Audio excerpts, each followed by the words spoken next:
అందరికీ నమస్కారం. ఈరోజు కథ ప్రేమ ఎంత మధురం పార్ట్ 20. ఇక స్టోరీలోకి వెళ్తే, కరణ్కి చేసిన అవమానానికి హరీష్కి అందరి ముందు గట్టిగా బుద్ధి చెప్పి కరణ్ వైపు చూసి, మీరు వాళ్ళ మాటలు పట్టించుకోవద్దు, రండి వెళ్దాం అంటూ లోపలికి వెళ్ళింది.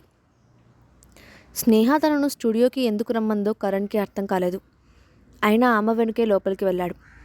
అక్కడ కెమెరా లైట్స్ అన్నీ అరేంజ్ చేసి ఉండటం చూసి అతనికి అయోమయంగా అనిపించడంతో నేరుగా స్నేహ దగ్గరికి వెళ్ళి, ఇక్కడ ఏం జరుగుతుంది అని అడిగాడు. అప్పుడు స్నేహ, హో సారీ, నీతో చెప్పడం మర్చిపోయాను. ఈరోజు మీతో చిన్న ఫోటోషూట్ ప్లాన్ చేశాను. మీరు ఒకప్పుడు నటించిన లవ్ టుడే మూవీలో మీ క్యారెక్టర్ గుర్తుంది కదా, దాన్ని మళ్ళీ రీక్రియేట్ చేసి ఫోటోషూట్ చేస్తాం. దాన్ని మీ ప్రమోషనల్ ఫోటోగా వాడుకుందాం. దాన్ని చూస్తే మీకు త్వరగా ఆఫర్స్ వచ్చే అవకాశం ఉంది అని చెప్పింది. స్నేహ చెప్పిన దానికి సరే అన్నట్లుగా తల ఊపాడు కరణ్. కానీ అతనికి లోపల చాలా భయంగా ఉంది. ఎందుకంటే అతను కెమెరా ముందు యాక్ట్ చేసి చాలా సంవత్సరాలు అవుతోంది.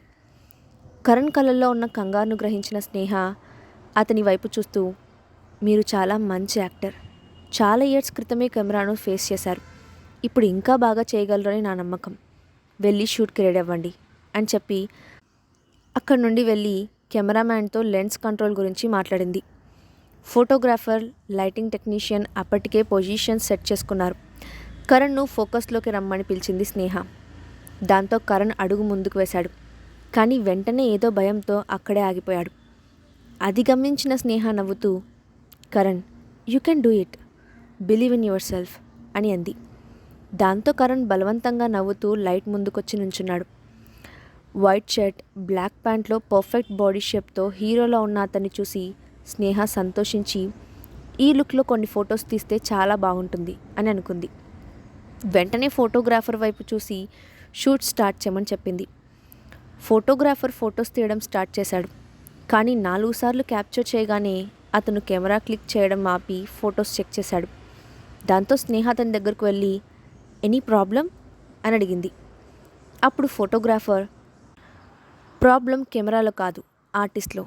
అతను సరైన స్టేట్ ఆఫ్ మైండ్లో ఉన్నట్లు అనిపించడం లేదు. ఫోటో తీస్తున్న ప్రతిసారి సబ్కాన్షియస్ లైన్స్ను అవాయిడ్ చేస్తున్నాడు అని చెప్పి అతను తీసిన ఫొటోస్ను చూపించాడు.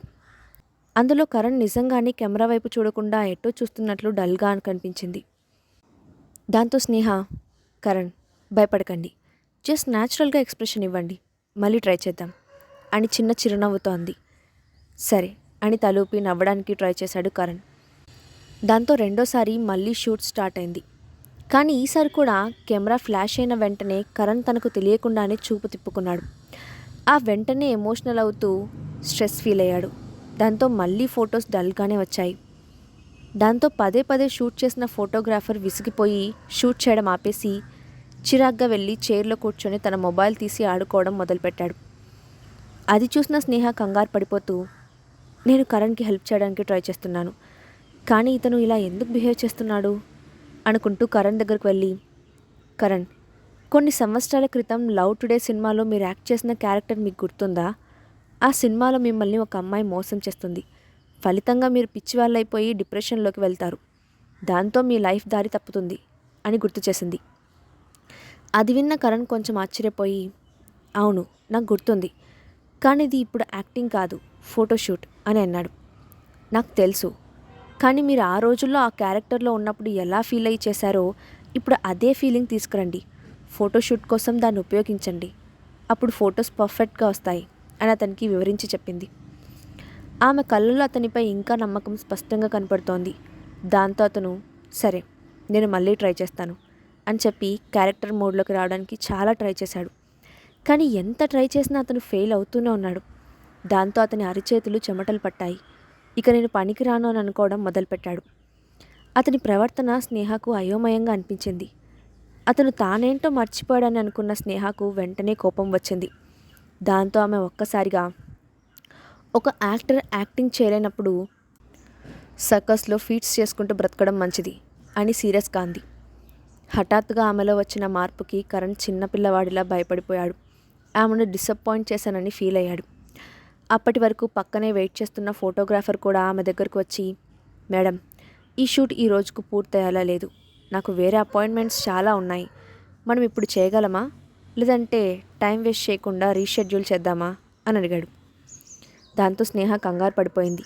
నిజానికి ఆ ఫోటోగ్రాఫర్ చాలా పెద్ద పేరున్న ఫోటోగ్రాఫర్. అందుకే కరణ్ కోసం అతన్ని సెలెక్ట్ చేసింది. అతను మాత్రమే కరణ్కి మంచి పబ్లిసిటీ షాట్స్ తీయగలరని అనుకుంది. కానీ ఇప్పుడు అతను వెళ్ళిపోతే మళ్ళీ అతని అపాయింట్మెంట్ దొరకడం కష్టం. దాంతో ఆమె కోపంగా కరణ్ వైపు చూసి, ఎందుకు ఇలా పిచ్చి పట్టిన వల్ల ప్రవర్తిస్తున్నావు? నీ స్కిల్స్, నీ సెల్ఫ్ కాన్ఫిడెన్స్ ఏమైపోయాయి? ఇదంతా చూస్తుంటే నిన్ను సెలెక్ట్ చేసుకొని నేను తప్పు చేశానని అనిపిస్తుంది. ఇక నువ్వు ఎప్పటికీ అలాగే మూలను కూర్చుంటావా? ఏదైనా సాధించాలని తపన ఉందా లేదా అంటూ పెద్దగా అరిచింది. ఆమె మాటలకు, ప్రవర్తనకు ఒక నిమిషం పాటు కరణ్ ఆశ్చర్యపోయాడు. వెంటనే ఆమెతో ఏదో చెప్పాలనుకున్నాడు, కానీ చెప్పలేక మళ్ళీ మౌనంగా ఉండిపోయాడు. దాంతో స్నేహ, నువ్వు ఇక మాట్లాడవా? అయితే సరే, ఇక కాంట్రాక్ట్ సంగతి మర్చిపోదాం. ఎవరి దారిలో వాళ్ళు వెళ్ళిపోదాం. నీ ఇష్టం వచ్చినట్లు నువ్వు చేయి. నేను ఇప్పుడే జనరల్ మేనేజర్తో మాట్లాడతాను.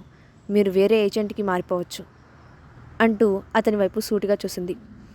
స్టూడియోలో ఉన్న వాళ్ళంతా స్నేహ కోపాన్ని చూసి షాక్ అయ్యారు. ఎవరూ ఒక్క మాట కూడా మాట్లాడడానికి ప్రయత్నించలేదు. ఆమె అందరి ముందు తిట్టడంతో కరణ్ కళ్ళలో నీళ్లు తిరిగాయి. దాంతో అతను నిదానంగా, లేదు, నాకు ఇంకొక అవకాశం ఇవ్వండి అని అడిగాడు. గత 2 సంవత్సరాలుగా కరణ్కి ఎటువంటి యాక్టింగ్ అవకాశాలు లేకపోగా ఆ కమల్ హెరాస్మెంట్ నుంచి తప్పించుకొని తిరగడంతోనే గడిచిపోయింది. దానితో అతనిలో పోరాడే తత్వం, కసి నశించిపోయి సమస్యలకు తల వంచుకొని బతకడం అలవాటు పడిపోయాడు. అతని 2 ఏళ్ల నిరీక్షణకు ఈ అవకాశం వచ్చేసరికి తనంటే ఏంటో నిరూపించుకోవాల్సిన అవసరం వచ్చింది. కానీ అతని మానసిక స్థితి యాక్టింగ్కు ట్యూన్ అవ్వట్లేదు. అతని కళ్ళల్లో నీళ్లు చూసిన స్నేహ కోపాన్ని కొంచెం కంట్రోల్లో చేసుకొని, కరణ్, మీకు యాక్టింగ్ చేయాలనిపిస్తేనే చేయండి, ఇష్టం లేకపోతే చేయవద్దు. ఇప్పుడే మనం స్టూడియో నుంచి వెళ్ళిపోదాం అని సాఫ్ట్గా అంది. ఆ మాటకు కరణ్తో పాటు మిగిలిన అందరూ కూడా షాక్ అయ్యారు. వెంటనే కరణ్, లేదు మేడం, నేను ఈసారి డెఫినెట్గా చేస్తాను అని అన్నాడు. ఆ మాటకు కొంచెం రిలీఫ్ అయిన స్నేహ ఫోటోగ్రాఫర్ను షూట్ స్టార్ట్ చేయమని సిగ్నల్ ఇచ్చింది. అప్పుడు ఫోటోగ్రాఫర్ అందరినీ పొజిషన్లోకి రమ్మని ఆర్డర్ ఇచ్చాడు. మళ్ళీ షూట్ స్టార్ట్ అయింది. కరణ్ ఒక్కసారి ఊపిరి గట్టిగా పీల్చుకొని కళ్ళు మూసుకొని షూటింగ్కి సంబంధించిన సీన్ గుర్తు చేసుకున్నాడు. అప్పుడు అతని ఆలోచనలో కమల్ గుర్తుకు వచ్చాడు. దాంతో చేసే షూట్ మీద కసి పట్టుదల పెరిగాయి. దాంతో లవ్ టుడే సినిమాలో ఎప్పుడో చెప్పిన డైలాగులు అతని మనసులో గుర్తొచ్చాయి. వెంటనే ఎమోషనల్గా డైలాగ్ చెప్పడం మొదలుపెట్టాడు. దాంతోపాటు కమల్ ఇన్ని రోజులు తనను పెట్టిన బాధలను గుర్తు తెచ్చుకొని అతనిపై ద్వేషం, పగతో ఎక్స్ప్రెషన్స్ ఇచ్చాడు. అంతలోనే తన చెల్లెలు గురించిన బాధ, ఆమెపై ప్రేమను కళ్ళల్లో చూపించాడు. అలా అన్ని రకాల ఎక్స్ప్రెషన్స్ను ఒకే సీన్లో యాక్ట్ చేస్తూ ఉండటంతో ఫోటోగ్రాఫర్ అతనిలోని డైమెన్షన్స్ను కెమెరాలో క్యాప్చర్ చేయడం మొదలుపెట్టాడు. 5 నిమిషాలు గడిచేటప్పటికి అతను యాక్ట్ చేసిన సీన్ అక్కడున్న వాళ్ళందరినీ షాక్ అయ్యేలా చేసింది. ఒక క్షణం పాటు స్టూడియోలో అందరూ నిశ్శబ్దంగా ఉండిపోయారు. ముందుగా తేరుకున్న స్నేహ వెంటనే తన దగ్గరకు వెళ్ళి, గుడ్ కరణ్, ఇది నువ్వు. ఇక నుండి నువ్వు నీలా ఉండడానికి ట్రై చేయి అని చెప్పింది. ఆ తర్వాత ఒక్కసారిగా చప్పట్లతో స్టూడియో మొత్తం మారు మోగిపోయింది. అది చూసిన కరణ్ కళ్ళల్లో మళ్ళీ నీళ్లు తిరిగాయి. అలాంటి పొగడ్తలు విని ఎన్ని రోజులైందో కూడా అతనికి గుర్తులేదు. అప్పుడు అతను చిన్నగా నవ్వుతూ అంతటికీ కారణమైన స్నేహ వైపు చూశాడు. స్నేహ కూడా నవ్వుతూ తలూపి, ఈ పర్ఫార్మెన్స్లో సోల్ ఉంది అని చెప్పి ఫోటోగ్రాఫర్ వైపు చూసి, మనం షూట్ కంటిన్యూ చేయగలమా అని అడిగింది. ష్యూర్ మేడం అంటూ ఫోటోషూట్ను కంటిన్యూ చేశాడు. దాదాపు 2 గంటలు గడిచేసరికి షూట్ పూర్తయిపోయింది. ఆ తర్వాత స్నేహ కరణ్ని తీసుకొని తిరిగి ఆఫీస్కి వెళ్ళింది. ఇద్దరూ చాలా అలసిపోయారు. టైర్డ్ అయిన కరణ్ మొహం వాడిపోయింది. అప్పుడు స్నేహ, బాగా అలసిపోయావు, ఈ వాటర్ తీసుకో అని వాటర్ బాటిల్ చేతికిచ్చింది. ఒక్క గుక్కలో వాటర్ బాటిల్ మొత్తం ఖాళీ చేశాడు కరణ్. అప్పుడు స్నేహ సీరియస్గా, ఈరోజు షూట్ చాలా సక్సెస్ఫుల్గా కంప్లీట్ అయింది, కానీ మనం దీనితోనే సాటిస్ఫై అవ్వకూడదు. నేను నీకు ఫిలిం ఆఫర్స్, ఎండోర్మెంట్స్ కోసం కూడా ట్రై చేస్తాను, ఏదో ఒక ఛాన్స్ దొరుకుతుంది అని అంది. ఆ మాటలు విన్న కరణ్ చిన్నగా నవ్వి ఎప్పటిలాగే సైలెంట్గా ఉండిపోయాడు. అతను డిప్రెషన్లో ఉన్నాడని గ్రహించిన స్నేహ, చూడు కరణ్, నువ్వు ఇక్కడితో ఆగిపోకూడదు. నేను నీకు ఆఫర్స్ కోసం ట్రై చేస్తాను, కానీ అదే టైంలో నువ్వు కూడా నీ ప్రయత్నం చేయాలి. ఒక ప్లాన్ ప్రకారం నీ డైలీ రొటీన్ ఫాలో అవ్వాలి. కంటిన్యూగా 10 అవర్స్ నువ్వు ప్రాక్టీస్ చేసేలా ఉండాలి అని చెప్పి కరణ్ రియాక్షన్ కోసం అతని వైపు చూసింది. కానీ కరణ్ మొహం చూస్తే అతను ఏదో చెప్పడానికి సంకోచిస్తున్నట్లు అనిపించింది. Karan, what's wrong with you? నువ్వు 10 అవర్స్ ప్రాక్టీస్ చేయాలని మాత్రం నాకు చెప్పొద్దు. ఆర్టిస్టులందరూ 10 నిమిషాలు స్టేజ్పై పర్ఫార్మెన్స్ చేయడానికి 10 సంవత్సరాల పాటు స్టేజ్ బయట ప్రాక్టీస్ చేస్తుంటారు. ఈ విషయం నీకు తెలియదా అని అంది. లేదు, నేను చేయలేనని చెప్పడం లేదు. కానీ నాకు ప్రాక్టీస్తో పాటు ఇంకా కొన్ని పార్ట్ టైం జాబ్స్ కూడా ఉన్నాయి. వాటన్నిటికీ టైం సరిపోదని భయపడుతున్నాను అని అన్నాడు కరణ్.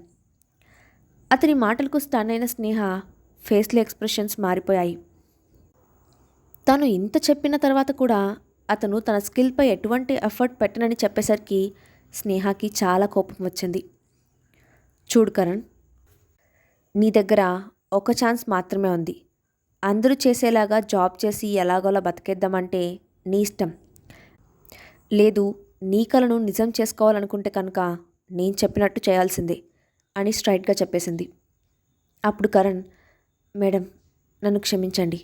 మీరు చెప్పింది నాకు అర్థమవుతోంది. కానీ ఈ విషయంలో నేను ఎలాంటి డేరింగ్ స్టెప్ తీసుకోలేను. నా సిస్టర్ హాస్పిటల్లో ఉంది. ఆమెకు పుట్టుకతోనే హార్ట్ డిసీజ్ ఉంది. ఆమె హార్ట్ ఆపరేషన్కి 3 lakhs కావాలి. అందుకోసమైనా నేను జాబ్ చేయక తప్పదు అని అన్నాడు. అతను చెప్పింది విన్న స్నేహ ఆశ్చర్యపోయింది. కరణ్ అంత చిన్న వయసులో అంత పెద్ద సమస్యలో ఉన్నాడని ఆమె అస్సలు ఊహించలేదు. ఒక పక్క కుటుంబం, మరోపక్క కెరీర్, రెండింటినీ బ్యాలెన్స్ చేయడానికి అతను పడే కష్టాన్ని ఊహించింది. దాంతో ఆమె కరణ్ భుజం మీద ఓదార్పుగా చేవేసి, సరే, నీ ప్రాబ్లం నేను అర్థం చేసుకోగలను. నీ చెల్లెలి కోసం నువ్వు పడే తపన, ప్రేమ చూస్తుంటే నాకు ఓసారి నీ చెల్లెల్ని చూడాలని ఉంది. నన్ను హాస్పిటల్కి తీసుకువెళ్తావా అని అడిగింది. తన చెల్లెలు కవిత ప్రస్తావన రాగానే కరణ్ కళ్ళల్లో ఒక మెరుపు మెరిసింది. దాంతో అతను వెంటనే, తప్పకుండా తీసుకెళ్తాను మేడం. నిజంగా నా చెల్లెలు చాలా యాక్టివ్గా ఉంటుంది. ఆమె ఇప్పుడు హాస్పిటల్లో ఒంటరిగా ఉంది. మిమ్మల్ని చూస్తే చాలా సంతోషిస్తుంది అని ఉత్సాహంగా అన్నాడు. స్నేహ నవ్వుతూ, నిజమా? అయితే ఆమెను చూడాలని నాకు కూడా ఎక్సైటింగ్గా ఉంది. కానీ ఇప్పుడు కాదు, ఆఫీస్ అయిపోయాక ఈవినింగ్ వెళ్దాం. ఇప్పుడు మీరు వెళ్ళి ప్రాక్టీస్ చేయండి అని చెప్పింది. ఓకే మేడం అంటూ కరణ్ అక్కడి నుండి వెళ్ళిపోయాడు. అతను వెళ్ళిన తర్వాత కరణ్ పరిస్థితి గురించి ఆలోచించడం మొదలుపెట్టింది స్నేహ. కరణ్ ఇప్పుడు ఎంటర్టైన్మెంట్ ఇండస్ట్రీలో రీఎంటర్ చేస్తే అతనికి హై ఇంటెన్సిటీ ట్రైనింగ్ అవసరం ఉంటుంది. కరణ్ ఫోకస్ మొత్తం ప్రాక్టీస్ మీదే ఉండాలి. కానీ అలా చేయాలంటే అతని సిస్టర్ ఆపరేషన్ లేట్ అవ్వకుండా పూర్తి చేయాలి. దీనికి ఏదో ఒక దారిని వెతకాలి అనుకుంది. ఆ రోజు సాయంత్రం కరణ్ సిస్టర్ కవితను చూడ్డానికి హాస్పిటల్కి వెళ్ళింది స్నేహ. అక్కడ కార్డియాలజీ వింగ్లో బెడ్ పైన పడుకొనే ఉంది కవిత. చూడ్డానికి పెద్ద పెద్ద నల్లని కళ్ళు, బూరల్లాంటి బుగ్గలతో అమాయకంగా ఉన్న ఆమె అందమైన గాజు బొమ్మలా ఉంది. గదిలోకి వచ్చిన కరణ్ని చూసిన వెంటనే ఆనందంగా, అన్నయ్య వచ్చేసావా అంటూ ఉత్సాహంగా లేచి కూర్చోడానికి ట్రై చేసింది. కానీ నీరసంతో ఆమె కదలలేకపోయింది. కానీ అంతలోనే తన అన్నయ్య వెనక నుంచొని ఉన్న స్నేహ వైపు ఆశ్చర్యంగా చూసింది. దాంతో ఆమె నిదానంగా నవ్వుతూ, అన్నయ్య, నీ వెనుక ఉన్న అందమైన అమ్మాయిని నేను వదిన అని పిలవచ్చా అని అడిగింది. ఆ మాటకు కరణ్ కంగారు పడుతూ స్నేహ వైపు చూశాడు. కరణ్ విషయంలో స్నేహ ఎలాంటి నిర్ణయం తీసుకోబోతోంది? స్నేహ అనుకున్నట్లే కరణ్ను పాపులర్ ఆర్టిస్ట్ను చేయగలదా? మొదటి రోజు స్కూల్లో యువన్కి ఎలా గడిచింది? నెక్స్ట్ పార్ట్లో చూద్దాం. ఈ స్టోరీ అప్డేట్ ఎలా ఉందో కింద కామెంట్ బాక్స్లో మీ ఒపీనియన్ని షేర్ చేయండి. Thanks for watching.